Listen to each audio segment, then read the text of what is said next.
విజయనగరంలో 2019 నేను గెలిచినప్పటికీ మంచినీటి సమస్య తీవ్రంగా ఉండి 5 రోజులు 6 రోజులకి కుళాయిలు ఇచ్చే పరిస్థితిలో సుమారు 585 ఇంటర్నల్ కనెక్షన్లు కలిపి 11 వాటర్ ట్యాంకులు స్టోరేజ్ ట్యాంకుల్ని నిర్మించి అలానే ప్రజలకి ఎక్కడైతే పైప్ లైన్లు లేవో పైప్ లైన్లు వేయించి మంచినీరు సక్రమంగా వెళ్ళేటట్టు చేయడం ఒకటైతే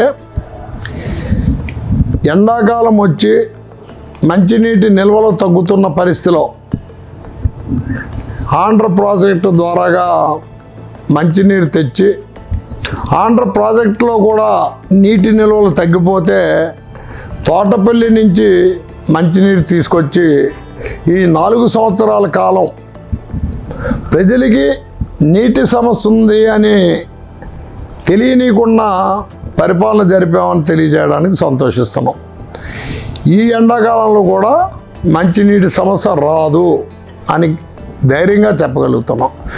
దానికి కారణం ముందస్తు చర్యలు అధికారుల సహకారంతో తీసుకొని ఆ సమస్య రాకుండానే ఏర్పాటు చేశాం.